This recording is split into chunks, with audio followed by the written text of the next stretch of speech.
Welcome to Cut the Bull, an insightful podcast which addresses the news of the day and the cultural issues plaguing our society, bringing logic and context to these topics and discussing solutions too real for mainstream pundits. Now, here are your hosts, Charles Love and Wilfred Riley.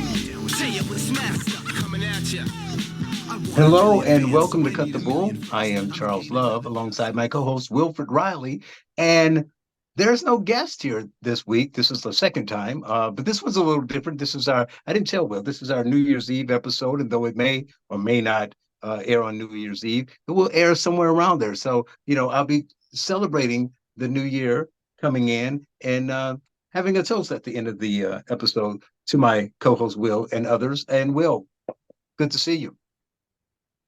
Good to see you too. Always good to be on the air with you, Big Chuck. How's life going? Everything is good. You see, I'm in a different spot. I'm down in Charleston, South Carolina, spending the New Year and Christmas here, and taking a bit of a break, winding down. And so this is a good thing to sit here with you and go back over 23, both the guest and the year of craziness, and get your thoughts on what you remember most and what you think about that and what you expect for 24. And I think before I even get into that, I'm going to start off with a little crazy rant and get your opinion, because you posted some stuff, kind of ancillary to it, and you're always pretty thought-provoking on these, I guess, complicated issues. So I was told to write something, and I didn't, because I didn't want to come off as a white supremacist, right-wing, evangelical nut job.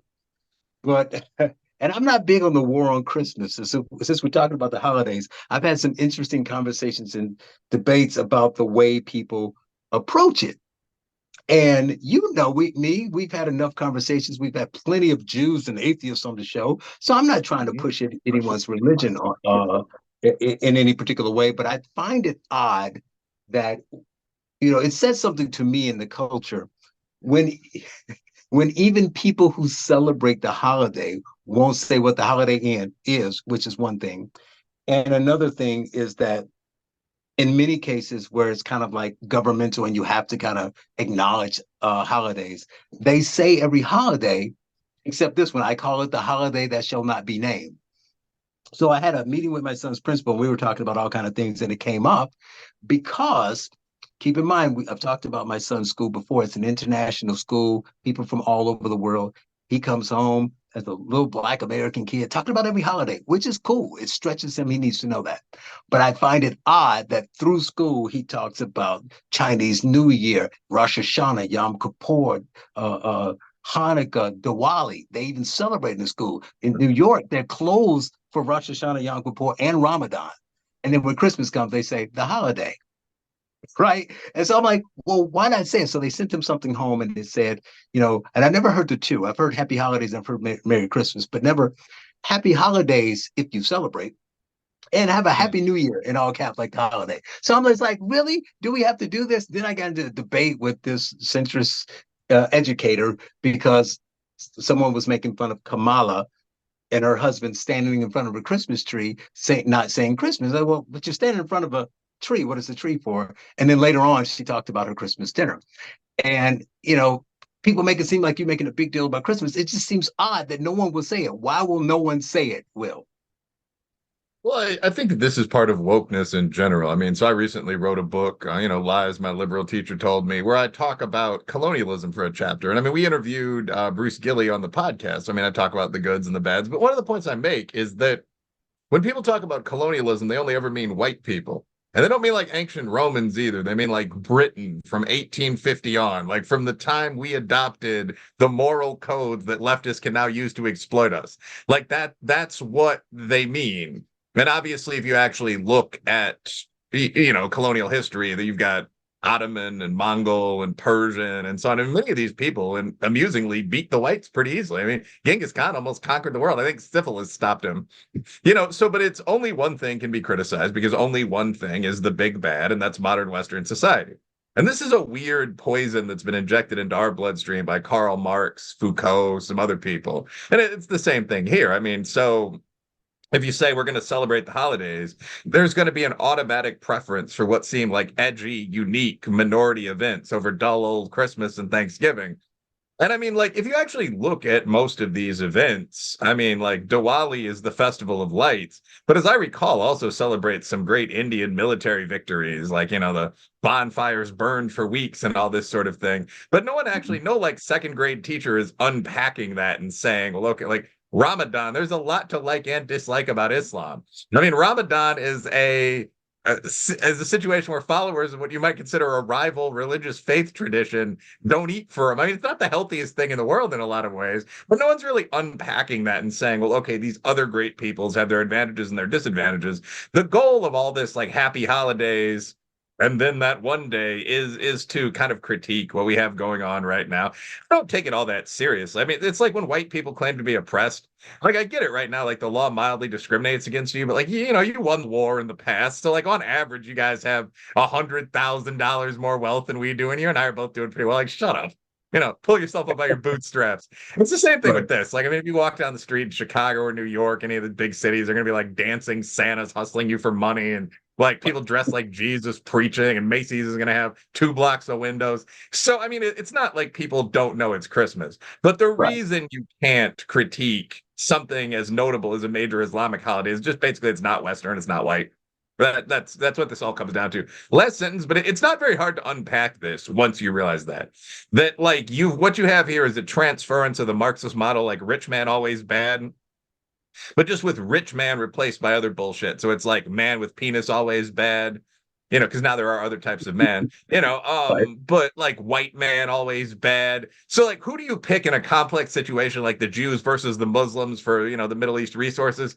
Whoever's left white. It's the dumbest possible way of looking at things.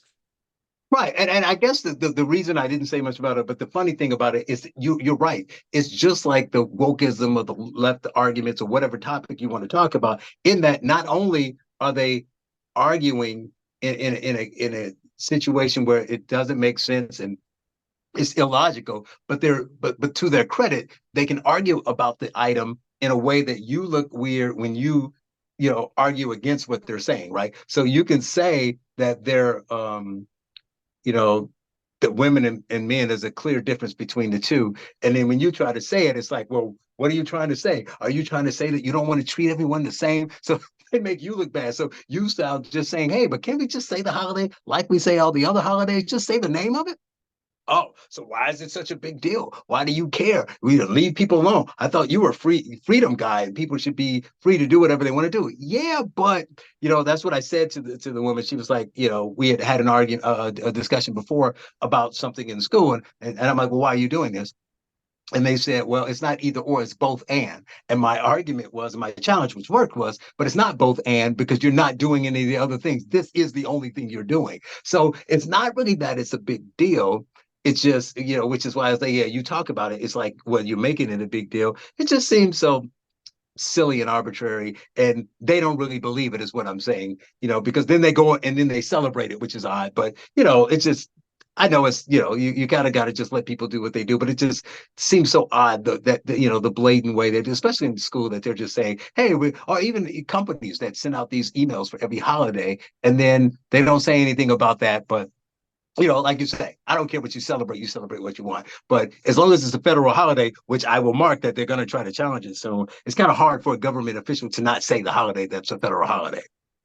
Yeah, I mean, for me though, like I don't think the war on Christmas is necessarily a huge deal. Like I said, it's kind of like the war on white people or the war on like upper middle class black people or whatever. Like Christians are going to make it through. That's 65% of the country. Numbers are building. Might go to church myself next weekend. You know what I mean? Like, well, I guess I Mm-hmm. actually have to keep going through the holidays, but after that, that's the real challenge.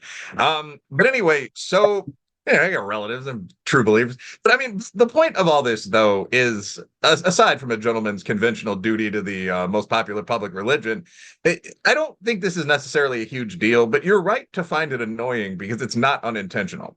And the Right. kind of like psychology that you're talking about here is actually something that really aggravates the shit out of me because it's Right. constant. It's a trick. If you've ever been through like a Psych 300 class that we learn to do in potentially therapeutic settings or when interviewing clients or whatever throughout the social sciences, where someone will describe something that's obviously real. The classic example is men with cocks in like teenage girls' locker rooms. Like that's Mhm. where this is really going on right now, like trans acceptance in places like All Ages Wise. And the response that trans activists have learned to use is, why does that bother you? And why are you looking at her penis? And that leads you into this whole side conversation about like who's wrong? Is it creepy to look too much in the locker room? Should all males have to wear towels? Like you just get into this chaff spitting contest that goes on for like 20 minutes. And you're ignoring the fact that, yes, of course, to 95% of men and women offline, yes, it is weird to, as an adult male, walk around small kids with an erect penis. People would kick your ass for doing that in any neighborhood that you, I, or anyone else who hosts on this podcast grew up in. I mean, it's absolutely strange and bizarre. But once you Yeah. get caught up in these rhetorical tricks, you find yourself defending like each stage of the logical debate. Like, so what is a man? And you're moving further and further away from the actual topic. So, yes, of course, it is bizarre that we don't celebrate Christmas, but we formally celebrate Diwali in the New York City public schools. That's absolutely crazy. There are far more Black and Italian and Assyrian and so on Christians in New York City than there are practicing Hindus. Many Right. It's Indians fun. are atheists. I mean, it's not even close.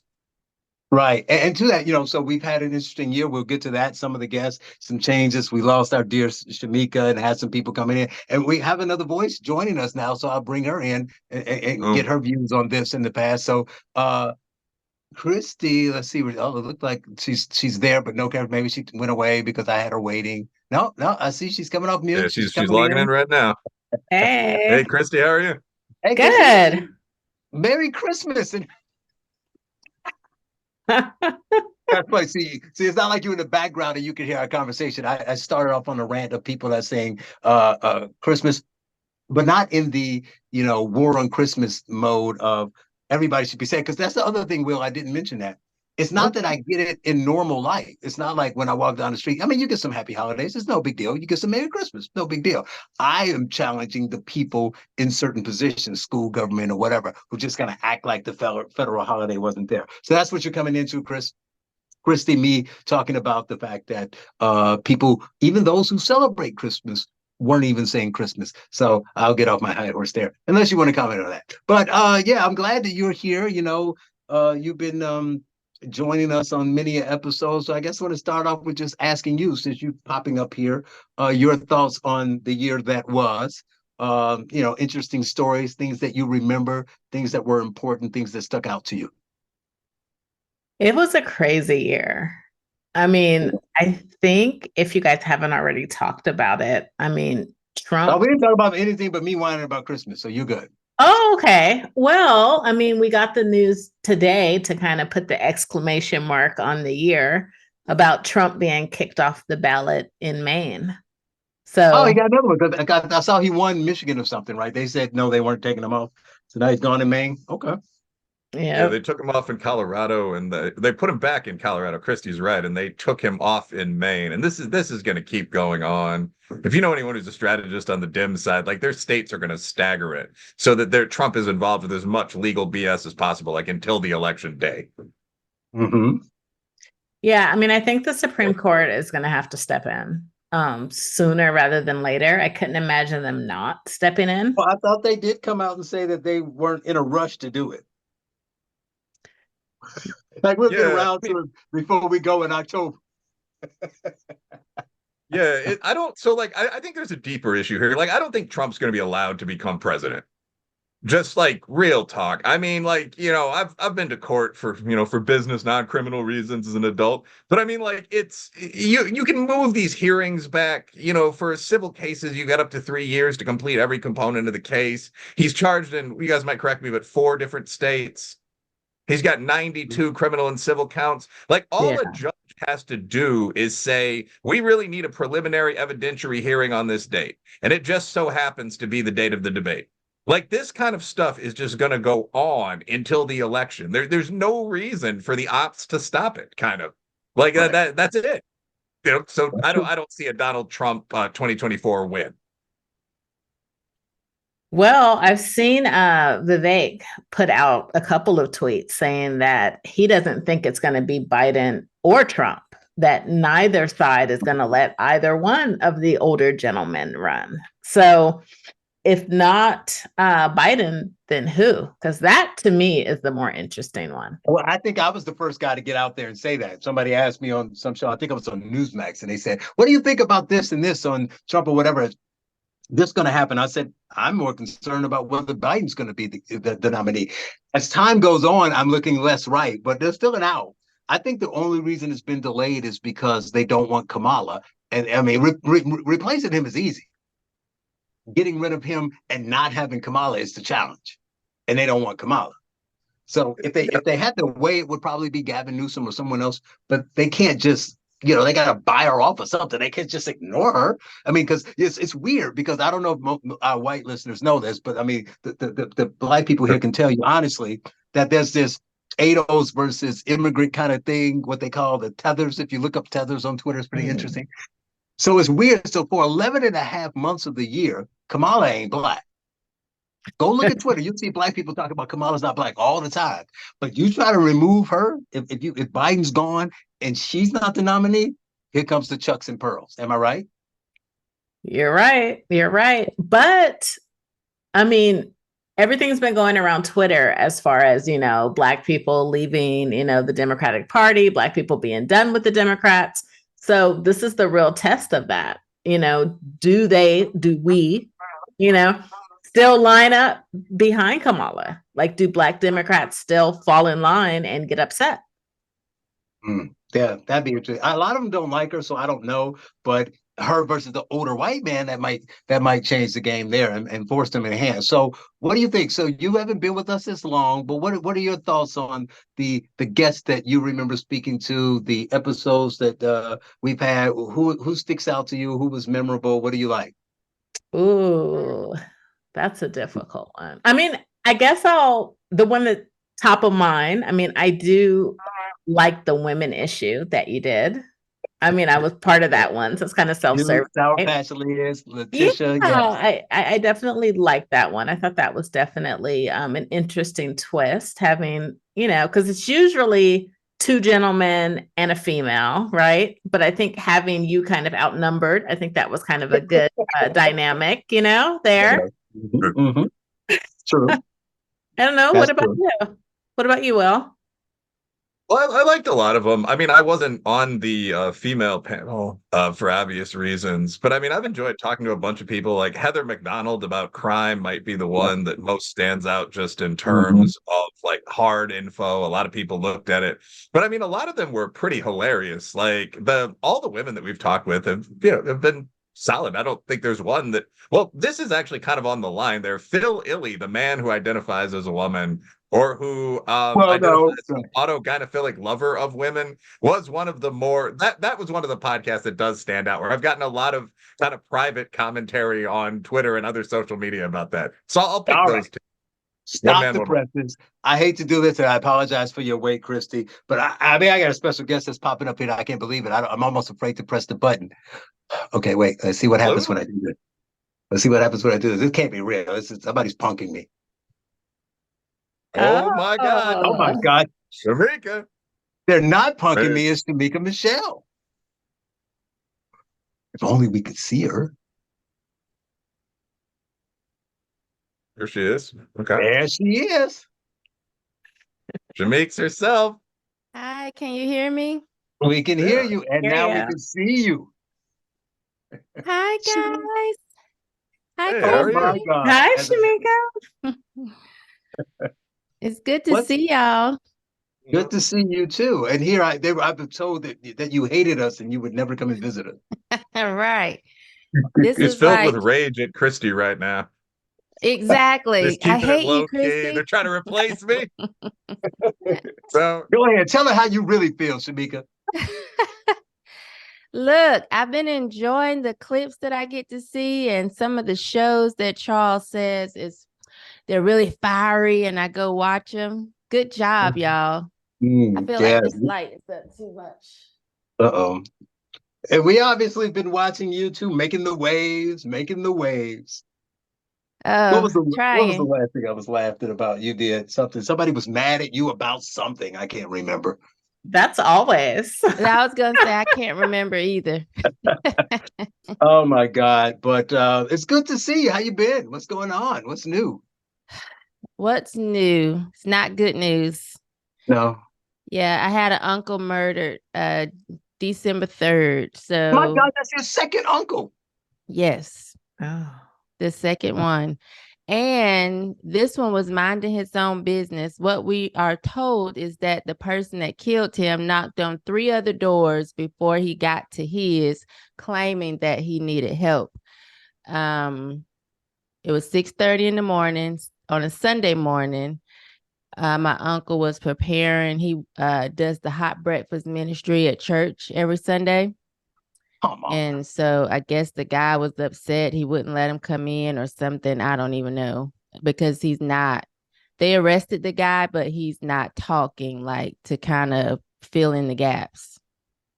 Wow. That's so Yeah. sorry to hear that. Oh my God. Yeah. So when y'all see me go real hard on, this whole black shooting black thing, he's the wind beneath my wings, because I don't want to hear that we need to be afraid of the white man. We're so scared. Oh, he wasn't white? The guy who shot him? Right. I His just black, assumed. blackity black. Oh. Yeah. Oh my So God. fucked up. Wow. That's terrible to hear. Yeah. So what's the rate, Will? I tagged you, but you may not have seen it.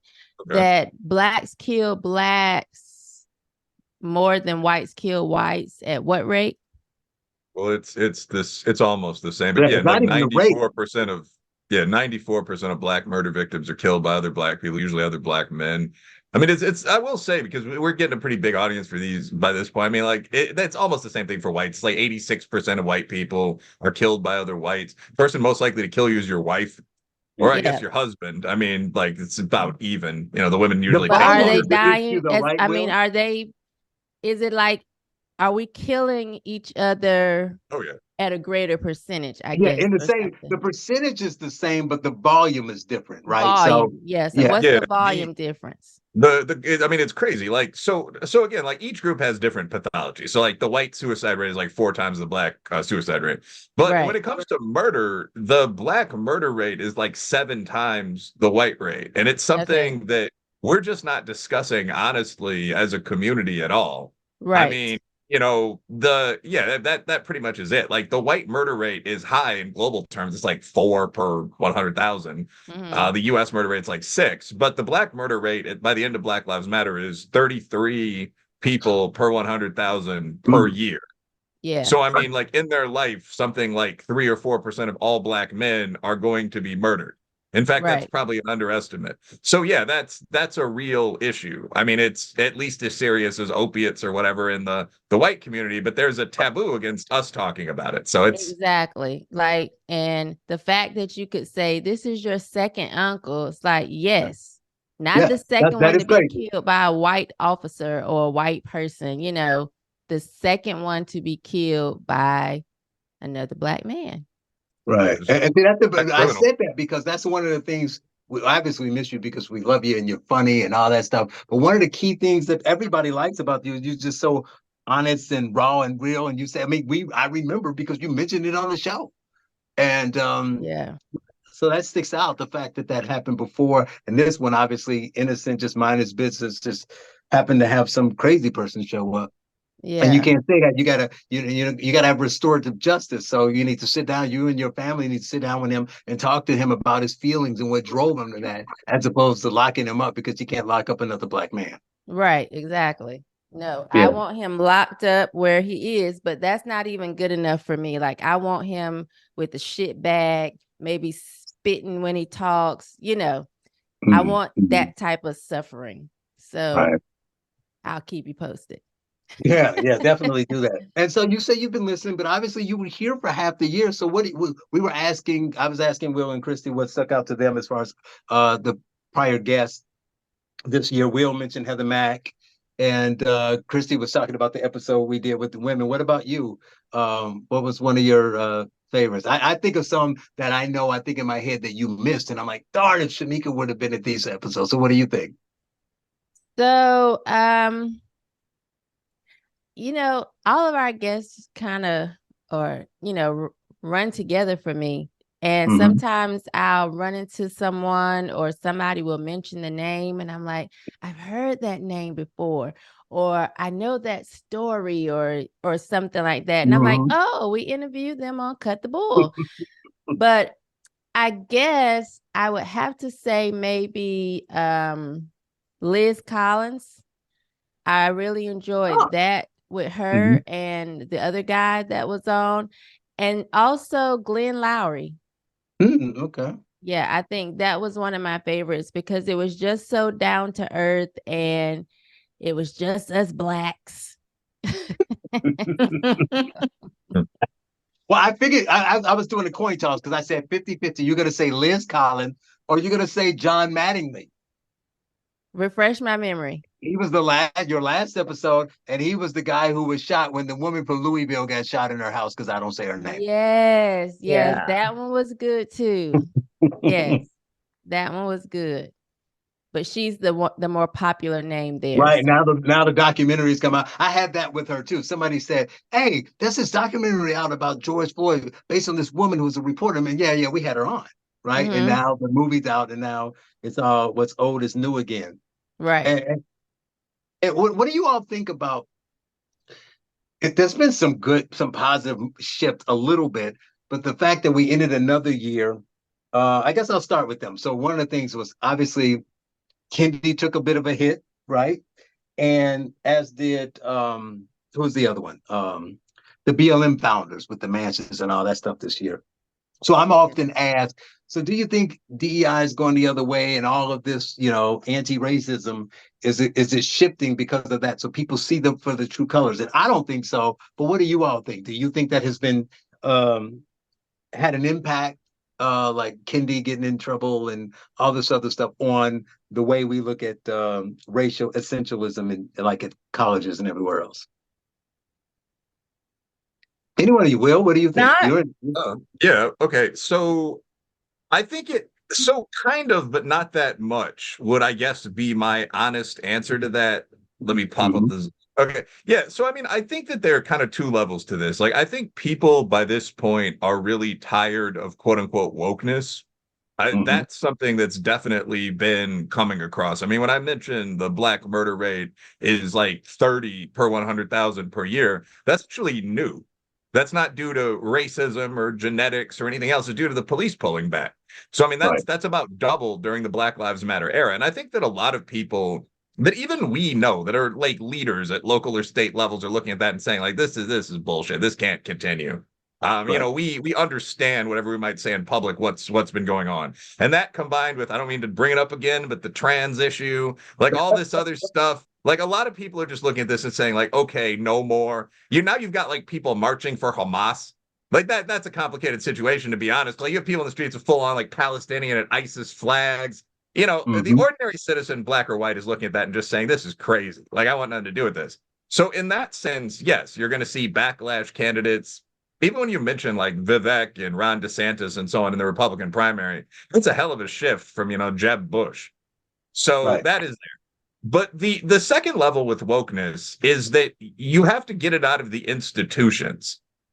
And this is something that I think a lot of people are forgetting. Like Dick Hanania, who I think we talked about having on the show, wrote a whole book, The Roots of Wokeness. And there are Mhm. laws. Like you can be sued if your percentage of blacks or Hispanics in your business, or whites, now that Asians are coming in, is less than 80% of the general population percentage. Like it's all this dry numbers guy stuff. And until you get rid of that, like treating men and women in any business situation differently is always illegal sexism. Like until you start looking at some of that stuff, and often it should be, but you're Mhm. you're not really going to get rid of woke. So I think there are two levels. Like, we knocked it back a little bit, but now you have to get rid of the infrastructure, like the DEI department in every company. Right. Christy, you were going to say something, but I'll let you go first and then I'll say something. So what were you going to say, Christy? Yeah, I was just gonna say it seems like conservatives, because that's mostly, who I'm around, they are comfortable enough with like just owning the libs and like, yeah, see, I told you so, BLM was garbage. But who are Right. they talking to? They're largely talking to each other. And Right. we're not convincing liberals, we're not convincing the mainstream. We're not Right. convincing independents. And it's almost like they have blinders on, because it still amazes me when, like, reasonable people, soccer moms, will have, hashtag BLM still in their bio or on their car. And I'm like, haven't y'all heard? We haven't gotten through. We haven't penetrated that. It's almost like they have blinders on and they don't want to see the reality of what's going on. So I don't think we've really made any inroads at all. Shamika, what about this? Will mentioned briefly the Hamas thing. What about the fact that I don't know how to take this? Because I hear normal people being upset about it. Good thing. But is something being done? What about just in the last 5 to 7 days? How many airports have been shut down by people? Chicago for sure, JFK, LAX, and I just saw them today at the World Trade Center. No one's going to a couple people, but they're not arresting people. Shamika, shouldn't they just be snatching people off the street and locking them up? Yeah, I'm thinking more of a firing squad. I'm getting like you because somebody said, why don't they shoot him? I don't know if you all saw this. There's a woman in New York. That's the old school Shamika energy. But no, I'm sorry. I used to say Shamika was crazy. I'm starting to turn into, but no, she's right in a sense. So a woman in New York walked into a restaurant, private business, walked through the restaurant into the patio and started tearing down Israeli and USA flags. They got the flag with the two flags merged, tearing them down. Restaurant employee confronted her. She cursed out, pulled the stuff, and she kind of pushed her. And somebody tweeted, was like, well, where are the police? I mean, can the police be everywhere? I'm like, no, where's the shooting, the gun, or the punch in the face? Until you start attacking these people, they're not going to stop. They have no reason to. If they shut down the roads to an airport during Christmas season when everybody's traveling and like 90 of them and one person gets arrested, they're going to do it again. And how do I know this? Because I'm not that bright. I don't know, because they've done 4 airports already. Right. And if you don't arrest personally, them, like if I'm trying to get to a sick relative and there's some bitch standing in the middle of the street, I'm just gonna hit him. I mean, like there's not in Kentucky, like you're gonna be charged with something for that, but it ain't gonna be murder. And I strongly suspect that most of these, athletic looking black dudes and like urban white Antifa kids would, start moving a little quicker if they actually see 3 or 4 vehicles coming at them down I-88. Like that's it. It really is that simple. Like if you enforce the law. I'm not going to go into my whole thing about how most rules aren't actually real and so on, and people have to have fear. But like, if you actually enforce the law, people will stop breaking the law.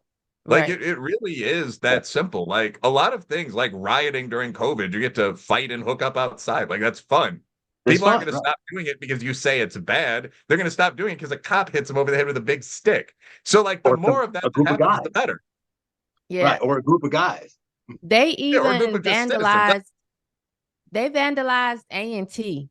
And I was really pissed off because I'm like, this is a HBCU and you all are letting someone write Free Palestine or whatever all over the stuff that you can barely pay for. Like someone should have been drugged and thrown into the little pool out there. Like, how are y'all letting them do this at an HBCU?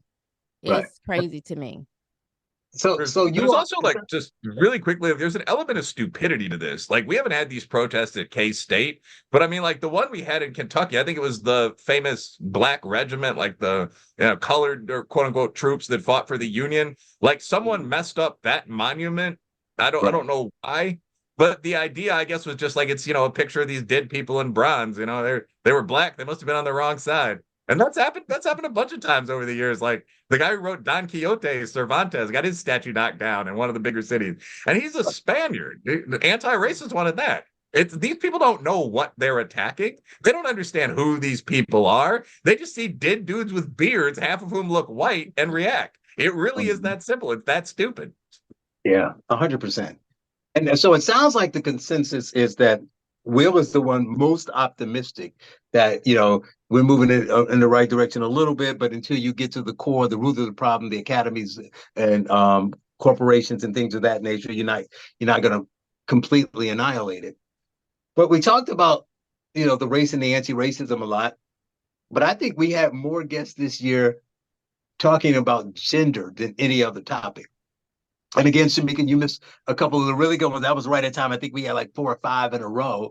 But what about that? Do you think that is shifting to the right direction with the Riley Gaines and all the other fights and the Supreme Court justice, even though she got on, who looked foolish when she couldn't say what a woman is. Have we moved in the right direction there? Well, according to Billy Porter, there has been a shift in consciousness, and we are moving in the direction, trans, they're the new gay from his time, and they will become, accepted because, all of this foolishness. And Dancing with the Stars had him singing Whitney Houston. I know Whitney wanted to rise out of her grave. And I rise up and come and just smack the fool out of everybody that approved that, because that was so disrespectful. But I don't know. I think that when you talk to people like one-on-one, when I talk to people, they think it's stupid, but they aren't speaking up about it. Like, I have a friend that works at the school, and the high school, and she thinks it's so crazy that they're allowing boys to go into the girls' restroom. And they also have a teacher.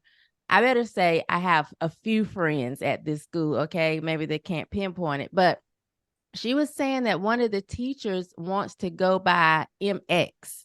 She doesn't want to go be called Miss whatever. She wants to be Mix whatever. And I'm just thinking, like, you can complain to me all day long. I agree with you. It's stupid. But unless more people are being vocal and taking a stand and saying, I'm not going to be, trying to change my entire vocabulary for you. I'm not going to look at a man that I know is a man and call him a she or her. I just think it's going to continue because people do think it's ridiculous, but I don't think enough people are speaking against it. Christy, is the only way that we're going to move in the right direction is for it to get even crazy enough. As bad as it is, they just think it's not crazy enough. I just saw a new term. You can't keep up with them yesterday, I think, called abrosexual. Who?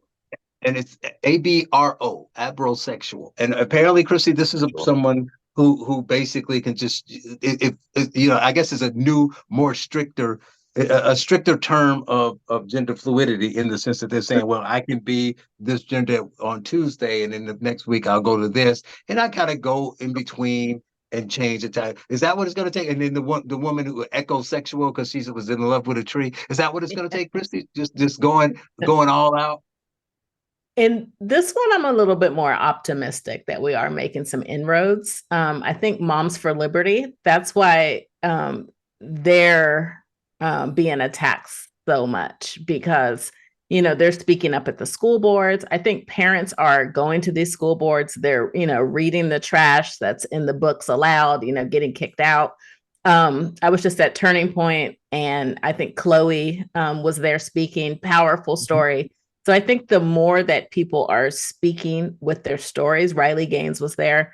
But it's really just the moms and dads that are sick of it, and that it's going to take how it was during COVID, when the moms and dads came and they just, got arrested at the school board meetings. I think that's what it's going to take with these trans issues. And you never know until you really talk to your kids and say, hey, what's going on? And I think that's what it's going to take, is for parents to realize, yes, the stuff is going on in their schools, and just flood the school board meetings. And I think that is coming.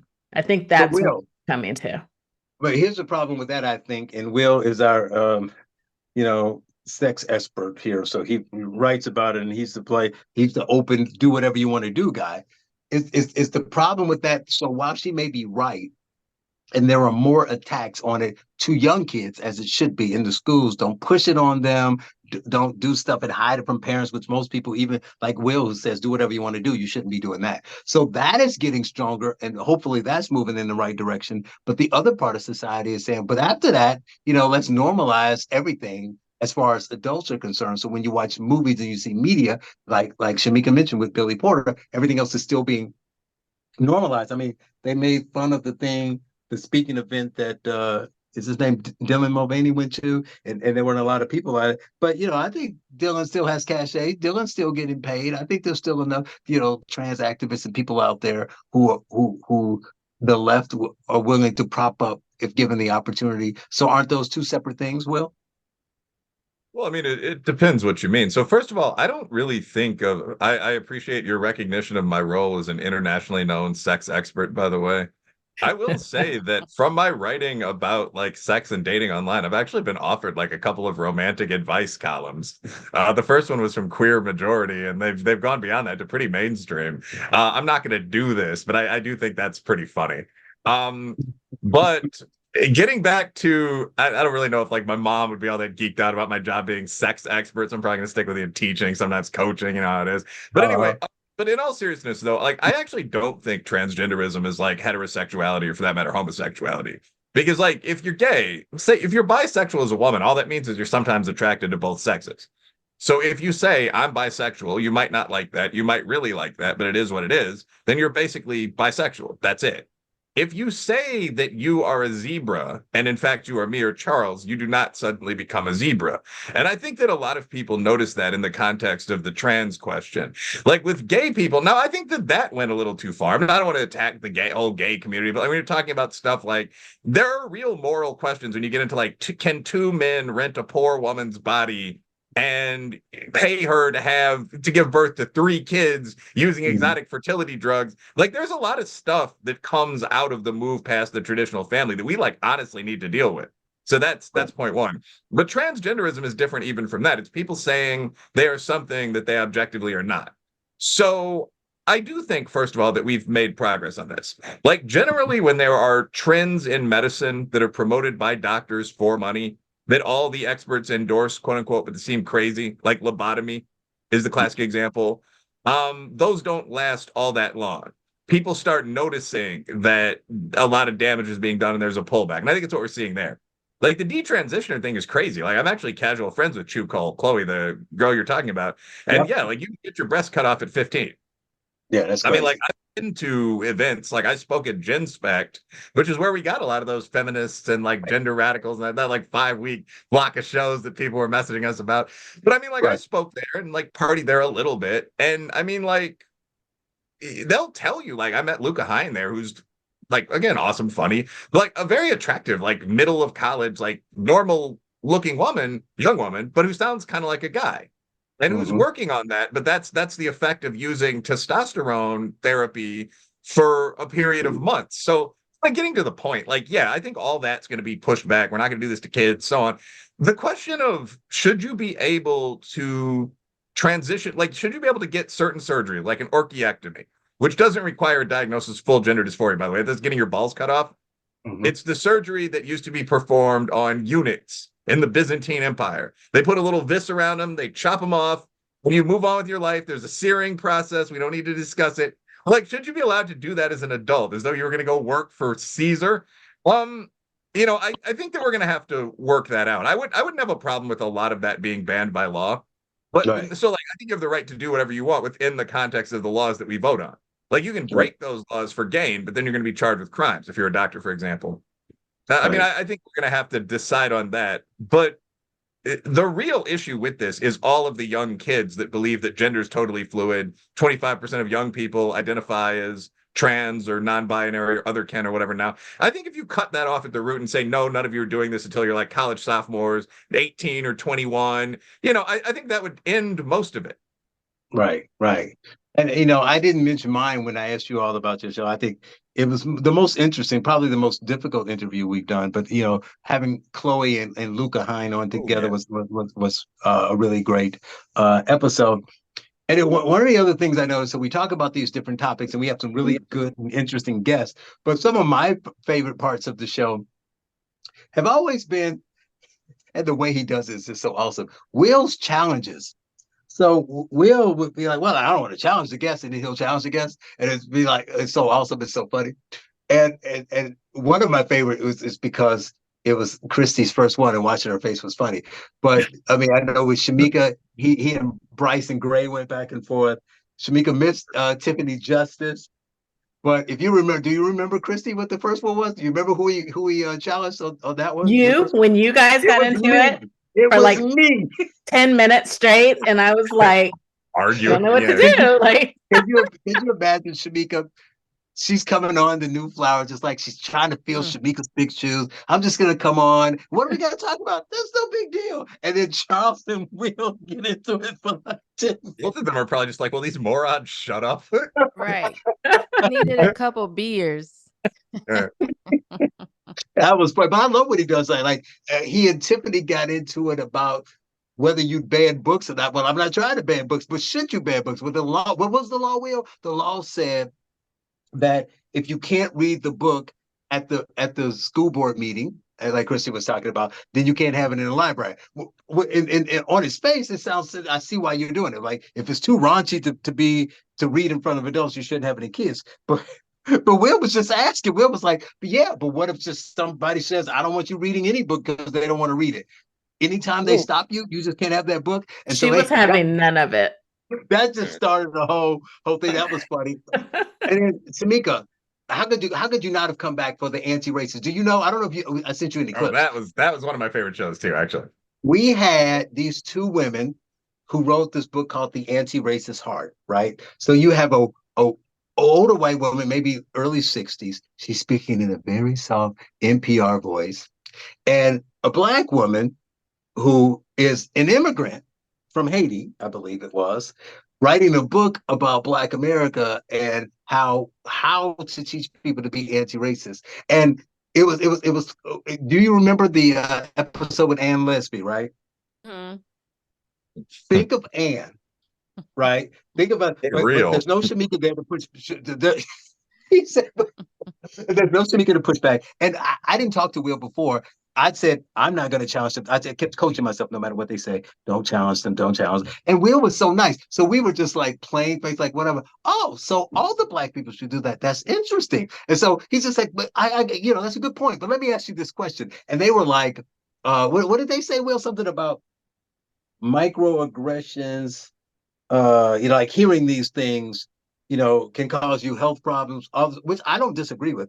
Cause you health problems, can hurt your life, can set you back, do all these things. And so my only question was, well, shouldn't you just not let that control you? Because basically you're letting the racists win. Right.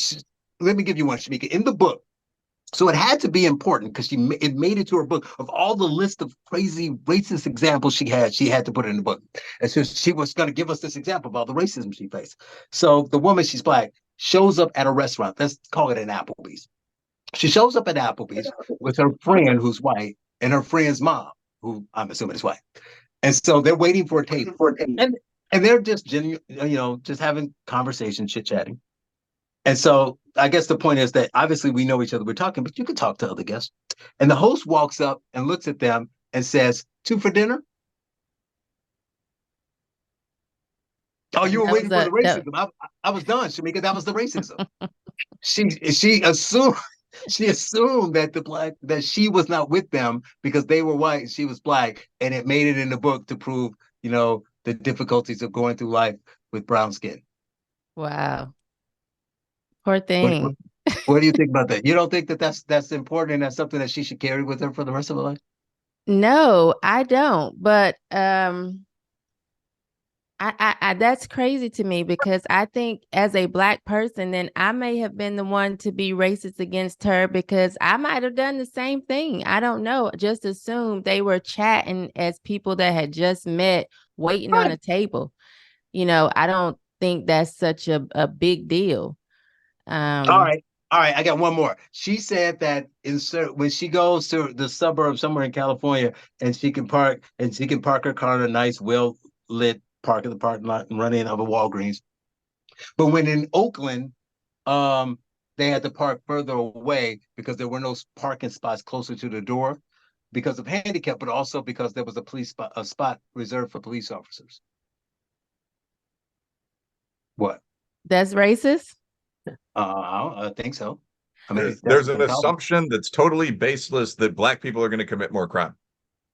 Oh, so that's the racist part. Well, listen, where I'm from, there are certain Walgreens that I would appreciate the police being pulled up to the front just so I can feel safe because it just is what it is. And even if they aren't going to commit a crime, there's somebody saying, hey, I'm hungry.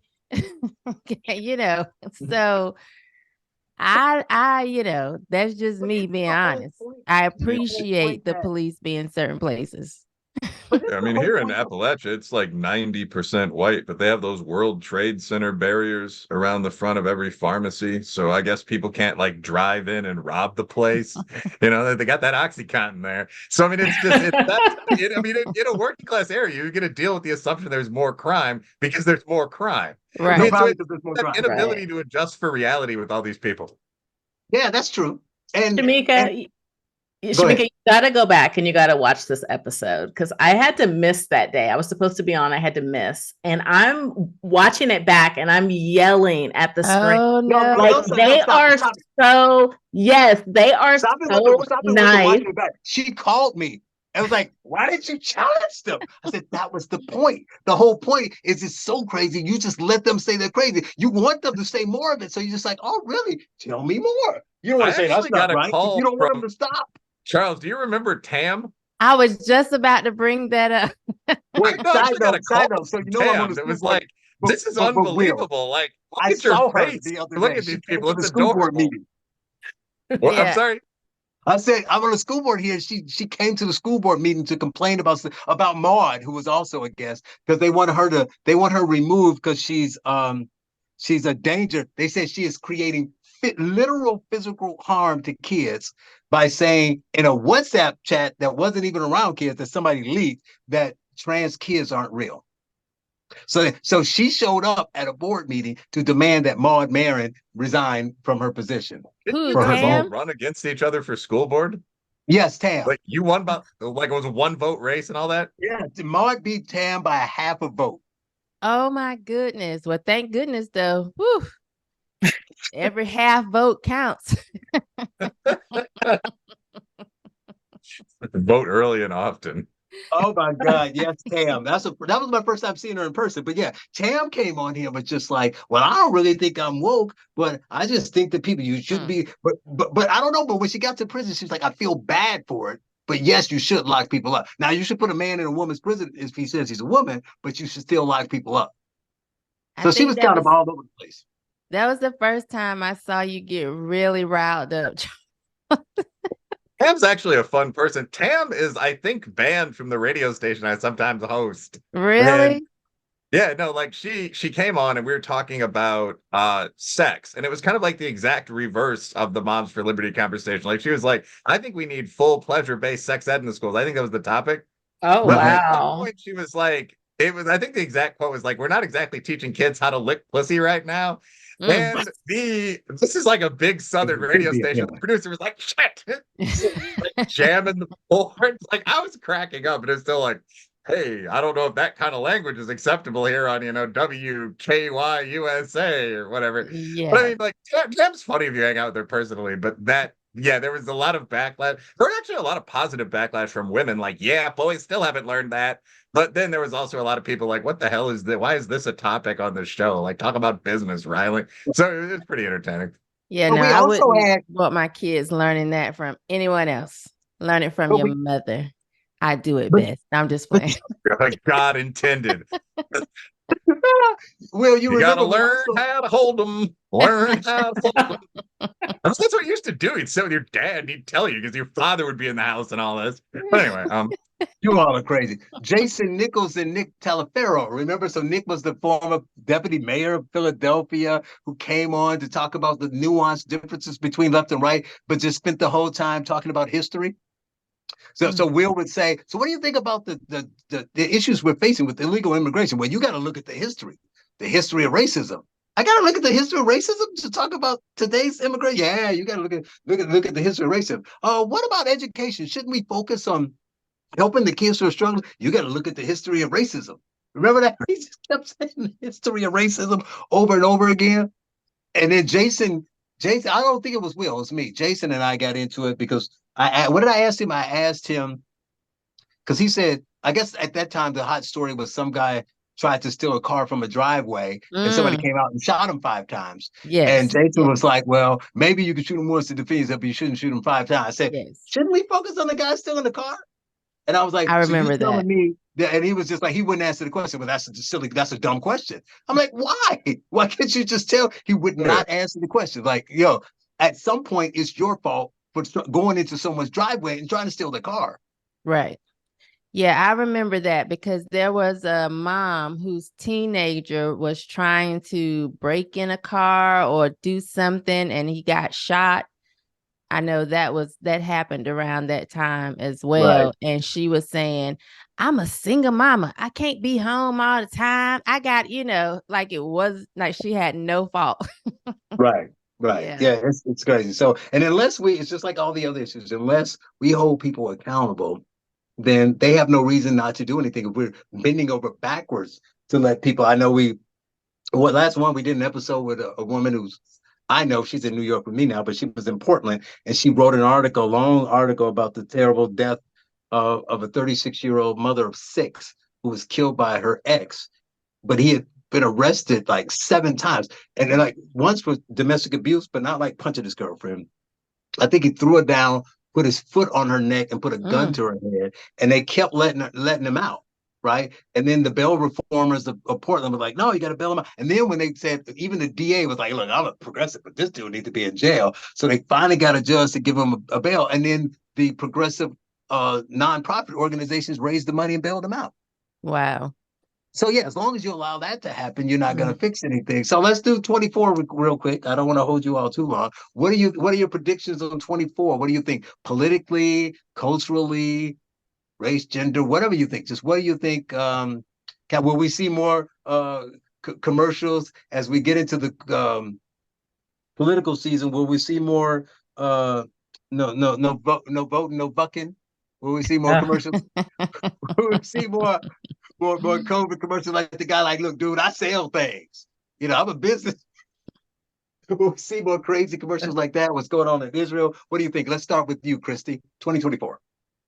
I can't imagine any rap stars coming out and doing any kind of, the Luke better backs that thing up. I can't see them doing any of that for the Democrats. Not. It's so. Wasn't it? Didn't Cardi B? She didn't come out and she didn't endorse the Republicans, but she said, "I'm not. I'm not with Biden. I'm not with this." So I think that's going to be the vibe. Hopefully, but they got the A-listers though.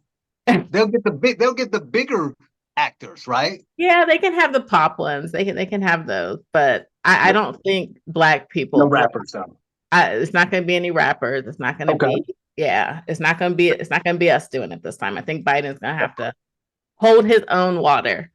I'm interested in the presidential election. I mean, I don't know who it's going to be even on the Republican side. So if it's Nikki Haley, we're all in trouble. That's all I can say. She's going to have us in every war, everywhere. So it can't be her. I'm like anyone but her. But it'll be a woman though. I do think we are going to see parents start to get pissed and start to like rise up like they did during COVID. I'm looking forward to that. I think parents are waking up. I don't think we ever went back to sleep after COVID. I think we're keeping a closer eye on what's going on in the schools, what's going on everywhere. Hopefully the economy will start to turn around. If not, again, I think people are going to rise up and just be done with it. I mean, this inflation is killing everyone. So I think that that's going to have huge repercussions in 2024 if that doesn't turn around. Shamika? Part of me feels like we're doomed. But I do have a little bit of hope. At least, I'm under contract to get up every week and act like, I have some. But I do think that people are or have opened their eyes, and I do think they're seeing the difference. I do think we're going to get some rappers or some Black people shilling for the Democrat Party. I do. But I don't think it's going to be as many as we're used to. And I think just the common Black folk, they've changed their mind. I know my uncle, before he died, we went at it so hard, because he was just so against me being a Trump supporter.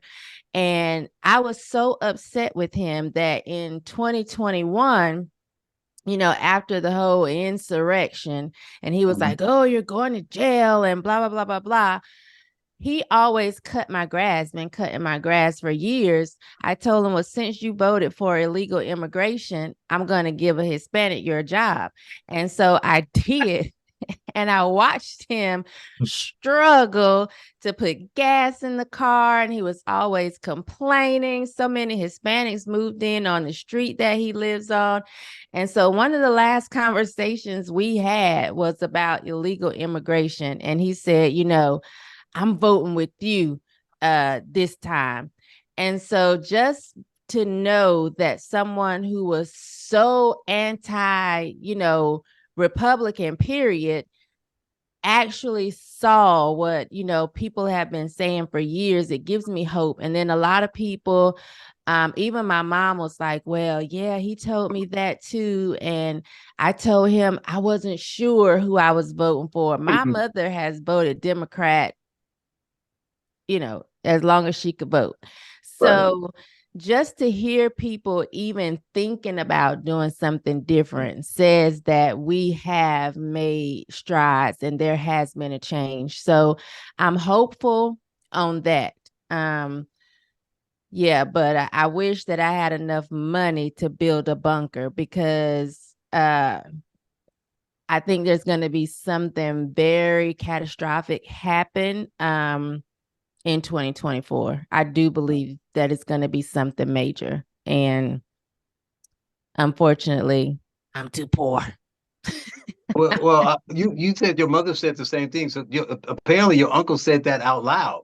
Yeah. Well, you know, Big Brother's listening, so hopefully nobody sent that crazy guy who's not talking. Yeah, well, well, he can roll up if he want to, because my uncle wasn't armed. I am. You like you want. So, Will, what do you think? What are your thoughts on 2024? You know, I think you're going to see a lot of political craziness. I mean, the election's going to be insane, just objectively speaking. I mean, you've got two 80-year-old accused felons. I mean, that's who's going to win. Like, Biden's not stepping down. You know, people who get to that point in life have dreamed of power their entire lives. Yeah, I mean, Joe true. Biden's run for president something like 8 times. mm. And Joe Biden's barely functional. I mean, he clearly has Alzheimer's or dementia, something like that. You know, his son right now is involved in a gun case, a cocaine case, a tax fraud case. And the thing underlying all this is the idea of, did he give 10 or 15% of all this money to the big guy, Joe Biden? I mean, so that's over Biden. You've got Trump. Trump's charged with 90 felonies. So I mean, these two guys could be running against each other from cells. You know, and I mean, so that's going to be the defining feature of the year, like which elderly criminal is going to win the election. But I mean, I think that's going to lead to intensified discussions about race, COVID-19, the election year variant's going to reappear again, I'm pretty sure, so on down the line. I mean, I think that's going to be the thing that defines the year. The one thing that I will say, though, is I actually am pretty hopeful about the world, unless we're destroyed by something like an actual nuclear war or the wrath of the actual gods or something like that. Like, in terms of just the trajectory of human potential, I mean, the other day we figured out in CRISPR how to generate like multiple stem and egg cells per couple so that you can pick the child or the potential child that's least likely to have these terrible genetic diseases, most likely to be intelligent, so on down the line. And a lot of people are going to sort of morally object to that. But in reality, in 50 years, human beings are going to be smarter, faster, so on, or at least have that potential. I don't know how much we'll destroy our bodies with weird new drugs with names like glisten and, you know, eating pure fat made in labs and so on. But I think overall the world is going to be a better place. Next year is going to be kind of a shit show, though, with the election. I mean, I expect to see a lot of people jailed. I expect to see back and forth, high level dirt between Trump and Biden, all that sort of thing. People killed. Is definitely going to be a high profile cop or somebody white killing a bunch of black people. But you forgot the biggest thing, all of you, calendar gate. That calendar gate is going to take everybody out. Yeah, that's something we didn't even discuss today. This crazy thing with all these people backlashing to these conservative women and like these very PG date night outfits. Yeah, that actually, like, one quick comment, because I want to hear what the female panelists have to say about this. But like, this to me is why it's hard for the right wing to recruit. Like this and like the kind of goofy 4chan racism. But I think for men in business, that's not even that big of a deal. Like, everyone goes back and forth. But it's this stupid shit like, just when you let the right start talking, it's not like, okay, we want to seal the border and lock up criminals. It's like, yeah, I really think that taking a pinup shot for your man is a kind of softcore pornography and people should go to jail for it. That was one of the things that I woke up and saw today. And it was like, people are not going to respond positively to that. And someone commented under that, women shouldn't vote at all, and linked that petition for repeal the 19th, which now Was has that 5 Shamika? Was that Shamika? signatures. Yeah, Shamika started it. But I mean, just like all that stuff, like, in the past month, like multiple 100,000 follower plus accounts on Twitter and other social media have advocated for like banning all porn and all women's erotica, surrogacy, all gay people from adopting, calendars, women voting. I mean, at a certain point, people contraception, abortion after 5 weeks. At a certain point, people are just going to say these people are nuts. They're like social justice warriors, but with Jesus thrown into the game. I mean, I don't want to wear a burqa, to my job at McKinsey. So that's a problem for the GOP. Well, Right. well, it seems like I'm going to be the downer here. I'm kind of thinking about there's going to be political. All of you are right. There's going to be political craziness, all this other stuff. There's going to be Eric Adams and Brandon Johnson are going to continue their war on who's the craziest mayor in the country. Sue Hyundai, blame January 6th for all the crime in the cities, that kind of stuff. But I think Shamika was right when she said something's going to happen. I'm hoping I'm wrong, but I see we're distracted by all the race and gender stuff. You got Israel, Hamas. You got all the crazy kids losing their minds, shutting down the airport. I don't even see, if you look at the news, no one even talked about the number of times our servicemen have been attacked since October 7th. It's like 7 at last count. So I think one of the China, Iran, Russia types are going to say this is the perfect time to attack them because they're so distracted. So I think that, there's going to be some attack or some attempt. Hopefully they fail, but there's going to be some major attack is what I'm thinking will happen in 2024. And all those other things that you're saying are right. But if that happens, that kind of changes the reaction to it. Look at what happened at 9/11, right? We were all at each other's throat. And then I don't think it's going to make it unified, but it will shift the reactions and the things that people are focused on. So I hope I'm wrong, but I think there's some bad actor out there planning something for 2024. What about Calendar Gate, Charles? Focus on the important stuff, big guy. But my favorite response to that was, so Riley was on the cover, right? And somebody said something about, I used to like her, and then she went out in public in a bathing suit, like she didn't swim in swimsuits, right? Yes, it's different for anybody else putting on a swimsuit, but she was always in one, so that was funny. That was the funniest comment. Yeah, like that. Now, the original comment, I think, might have been a satire. That's from like a JV and lesbian account, like Hilaria Brighton, PhD, women's studies. Oh, okay. But like all of these conservative women, and like we probably don't have time for this, but there's this whole trad wife thing that's been going on lately. And like, if you've ever been in like a working class couple where you own some land, it's not just your wife like sensually bending over the stove and filming, like, but there's this whole genre that exists now that people have decided they want. And there are a lot of women providing that imagery. So under this thread, like a lot of people were seriously saying things like, yeah, a swimsuit in public, that's never okay. That's only for your husband to see. And it went on for quite a while. And Riley Gaines, of course, was a competitive, almost Olympic level swimmer. So yeah, I think a lot of people will look at that and just say, all these people are nuts. I mean, a lot of the people on the calendar were just wearing clothes. The real question, not even outreach to Shamika, racism, that's what I call it. Well, I love the whole trad wife thing. I did an article about that. And the most surprising thing is the link to white supremacy. So if you're a trad wife, you're promoting white supremacy. Like, it's crazy. In Japan and Nigeria, the traditional job for women, just strictly OnlyFans, like running homes, that didn't happen. White people invented marriage. White people, in fact, invented the two sexes. I'm obviously kidding. But the funny thing is that, like, for a couple seconds even here, I thought people thought it might be serious. The whole idea of a lot of the post-colonial stuff is like traditional relationships came to Africa and Asia from Europe, which is crazy. But I think a lot of people, mostly whites with purple hair, believe it. So that ties into the whole trad wife thing. the Just the one thing that sticks out for me about the online trad wife phenomenon, though, like I said, like I was being glib, but it's not just like the idea that you want your wife to do somewhat more of the home chores and you make more money.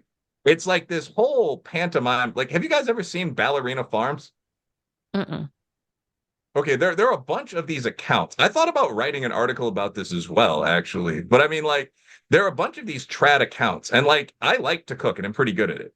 And I was watching some of these Ballerina Farms videos. This is like the first trad couple, like they present themselves as kind of homesteaders that carved out a little space in the woods. And I was just watching this and I noticed that the stove cost $47,000. Mhm. It's like the highest line Blue Star stove. So like the baby sling the woman was wearing, like Jane, who some of you guys have met, like looked that up because she was curious, and it was like $850. So there's this whole image of like I'm gonna be a gourmet chef. I'm always gonna be there sexually. Like the home will come together easily. Like all of this, but it's almost a fetish for dudes. So Right. like I mean, someone the other day said pretty soon there'll be a trad wife category on Pornhub. And, I haven't personally verified whether or not this is true, but like all Not these yet. women were responding like there already is. Like it's like the Wow. number 5 thing that guys are looking up. Like first she made me biscuits. So I think that's interesting. That desire for the old relationships, but kind of like a glib, hard R version of it where nobody actually works. Well, Mm. did you say what your thoughts were, Shamika?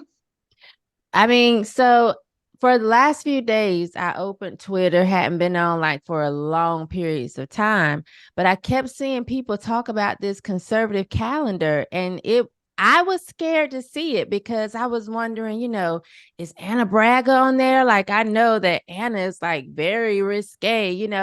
And so I'm thinking, oh, she must have like gone far, far off the deep end. So I just really thought it was going to be some tits and ass. I mean, I really did.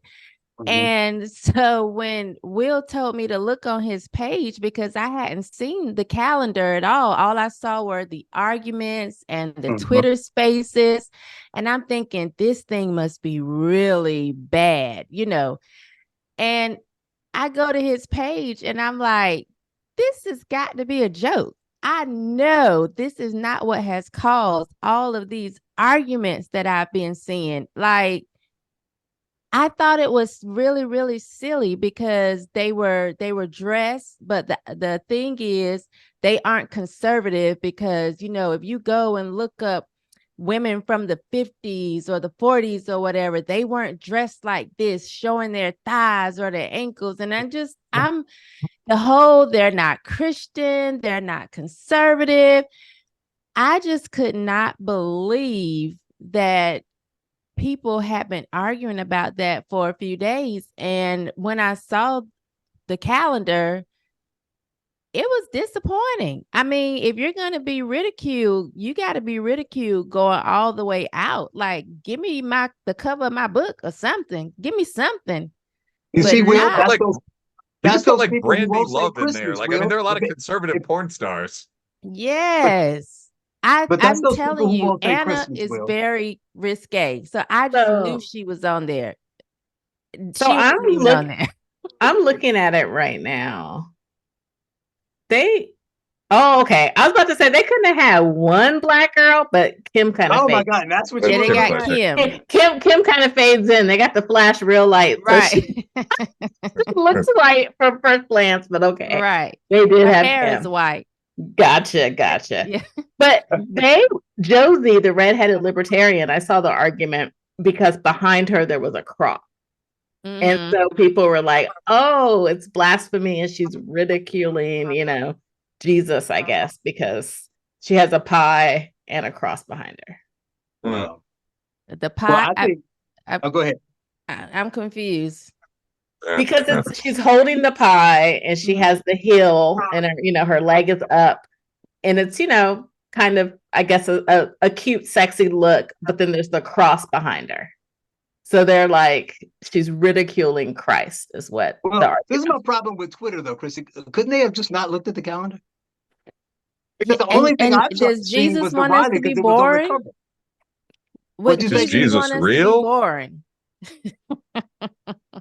No, but I mean, like, actually, that's a very good question. Like from Shamika, like, is there there's no Christian prohibition against attractive looking wives baking. I mean, like Right. the whole idea, like there are like I mean, I've read the Christian teachings, which have some value, especially for men. But I mean, like there is the idea that you should control That's what's so described by bad. like no, but I mean, like that you're supposed to control. I think Aquinas calls it extreme lust. But like the idea that if someone baking pies is going to cause you extreme lust, like that's crazy. That's like Burka level logic. I mean, it's literally like, look at this bitch showing that ankle. Like the comment you guys made, it's an attractive woman. In like the only thing that's unrealistic is the heels, like baking a pie for her guy or her family. And there's her Catholic cross in the background. She's Catholic.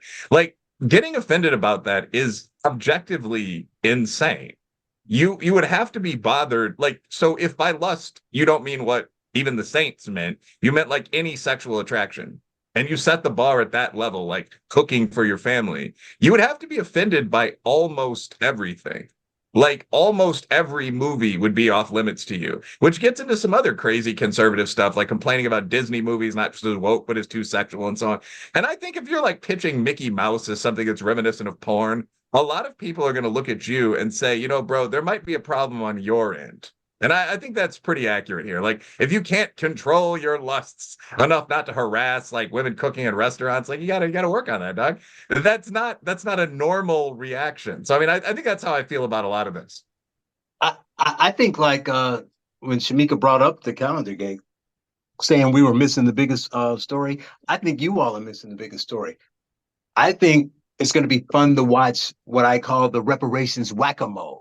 It's like you stick your left foot in, you take your left foot out, right? It's like we demand that blacks be made whole, reparation. Then they quietly like, well, we don't really know how the money for that. You see San Francisco pull back, but as San Francisco pull back, the governor of New York is saying we're going to have an exploratory committee. So they're going to keep. So Christie's thinking they're losing the black vote, but they're going to dangle it out there with the reparations talk.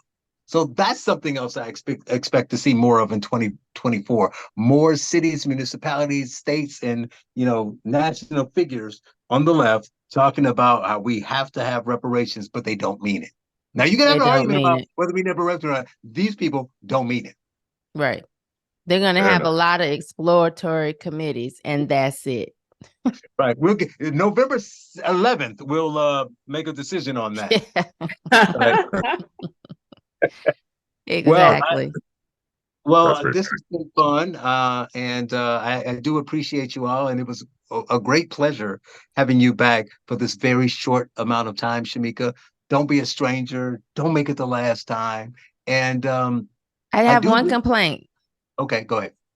I think when I came on, I should have come on to like some type of crowd cheering or applause. Well, I thought I had your theme music queued up. It wasn't playing? No, I didn't hear it at all.